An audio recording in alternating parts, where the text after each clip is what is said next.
Reviews. I'm very glad to be back from hiatus, and today I'm going to be reviewing Westworld Season 3. So Westworld is a sci-fi show created by Jonathan Nolan and Lisa Joy, and it's about a bunch of artificial intelligence robots that work in an amusement park, and they are fighting for their freedoms from the humans who control them. I had previously reviewed Season 1, you can check it out on my channel, I'll put a link in the description as well, and I loved that first season. Now it had some flaws and it wasn't perfect, but since then, Season 2 has been sort of a hit and miss for me, and now Season 3 I really have a problem with. And this is why I decided to discuss with you guys. This once amazing gem of a show has kind of gone downhill for me, and I need to talk about it. And I'm quarantined, and all I have is you guys. So let's talk. Season 1 of Westworld was cool. It was a very interesting story. It was a very cool, unique show. It was very smart, thought-provoking, full of plot twists and turns, and really cool set pieces that made it different from many of the other shows on HBO. And it packed a lot of firepower with really amazing big-time actors. Sir Anthony Hopkins was gracing us with a fantastic performance. Evan Rachel Wood was absolutely great as Dolores, a fantastic character who has such a cool arc in Season 1. And we also had Jeffrey Wright doing a fantastic performance as a really interesting character who I believe, by the way, is the most interesting character in the show. And they really had me hooked with their non-linear structure where they were going back and forth between the past without us even realizing it, which made a lot of the reveals really cool and made the show very captivating towards the end of Season 1. But then Season 2 came along and took that non-linear structure and turned it into like a nonsensical structure. They basically took the structure table and flipped it like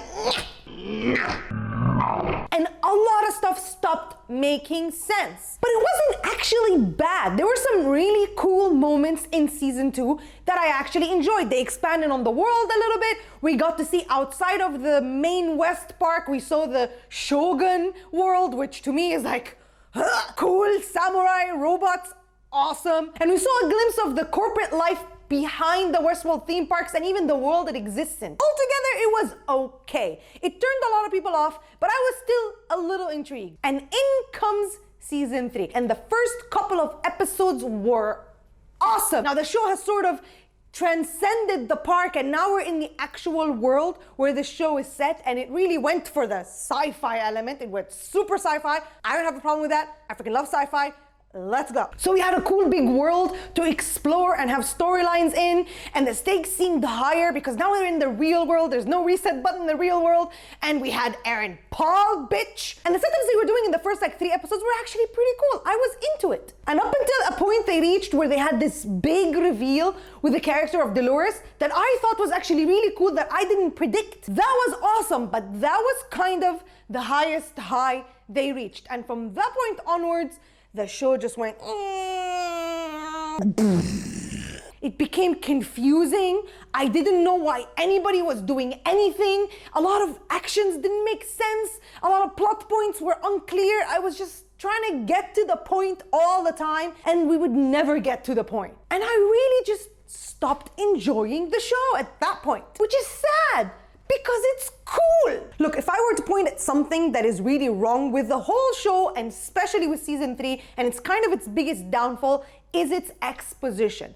It's information dump that it does on the audience. And the problem with a show like Westworld is there is a lot of information that needs to be given because there's a lot of mystery that's happening, and at the end it has to be revealed to us throughout the season. And also the world itself is not something we're familiar with in our real life, so they have to feed us this information. And this is one of the hardest things to balance, to sort of deliver massive amounts of important key information to the audience without making it feel like you're lecturing or telling them what's going on, and at the same time without being too cryptic or vague for anybody to understand what's going on. And what happened a lot in Season 3 was the show was sort of flip-flopping between being vague about what's going on or being too clear and specific about what's going on. So either you get a giant exposition dump in your face, or people say stuff and you're like, I don't even know what this person is talking about. If I had to sit through another long-winded philosophical monologue, I was gonna jump out the window, honestly. It's kind of like the second and third Matrix films, which I don't like, where you just have people spew philosophy at you and just walk around and monologue, and you're like, oh my God,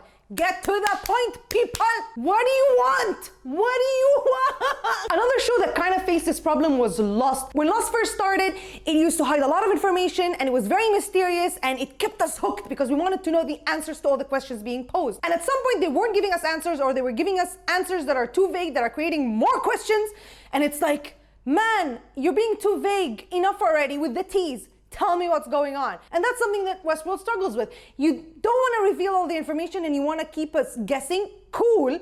But there's a limit to the patience of your viewers. You gotta, at some point, give me something. The worst part is when you do this to characters, when you hide their motivations and you want to keep us guessing as to, is this person being good or evil? Do they want to do something good or bad? Should be stopped? Okay, you can do that for a while, but at some point I lose in touch with the character if I have no idea who she or he is or what they want to do. I don't care anymore. I really don't. They can go and make an omelette for all I care. The world needs saving from itself. Yeah, but who are you to decide the saving of the world if it should be by itself or by somebody else? I'm not the one to decide. You need to decide about your side, of what side you're taking. Are you taking their side or my side? Which side are you on? I am on the side of what is right.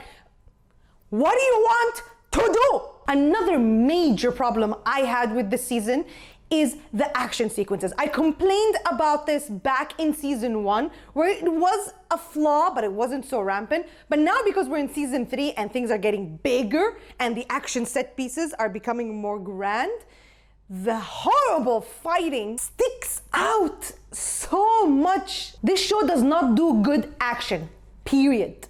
If it does good action for you and you enjoy it, great. I'm happy for you. To me, it's absolute garbage. The amount of time people get away from dangerous henchmen and security guards with big guns is just crazy. These guys make stormtroopers look like a bunch of Hawkeyes. How can you miss? They're right there. Everybody's running away from giant machine guns like they're tennis balls. Come on. There are drones shooting at people. Drones! And they're just like, I'm safe running 10 yards. Come on, man. This makes it feel like there's no stakes or danger and makes the action sequence fall completely flat. It's not exciting anymore. I don't think she's ever gonna die. He's never gonna get shot. And I know that they are robots and they can get shot sometimes and they don't get affected, sure, but guys, there's a limit. And it gets even worse when it's a 1 versus 1 square off showdown between two characters. I'm just sitting there yelling at my TV. I'm like, shoot her! Why are you bringing a samurai sword? They have guns! You have one right there! Pick it up! Why are you just standing there and talking? Just kill him! There's a plane with a giant gun! Don't stand under it! And you look, at the end of the day, this show is like an 80s action flick that is masquerading as an intelligent sci-fi show, and I'm done letting it, tricking me into thinking it's smarter than it actually is. It's not, it's gotten really dumb. Look, in the end, Westworld might be for a lot of people who would look away from these flaws or maybe just enjoy it and not find these things to be that bad. For me, unfortunately, the level of the show really dropped after season 1. In season 2, some stuff worked, some stuff didn't, but in season 3, the decline was too much for me. There's too much that doesn't make sense. There's too much confusion. The storytelling doesn't feel as strong and as intelligent as it used to be. The character motivations don't make a lot of sense. The plot points don't make a lot of sense. There's cool ideas and cool philosophy, but that's just a shell. You have to have a good story and a good execution at the heart of the show for it to sell its outer shell of philosophical ideas and themes. This show kind of became empty inside and the outside shell collapsed on itself, and I stopped enjoying Westworld because of that. And if you like it, you can continue to watch it. I don't think I'm gonna tune into season 4.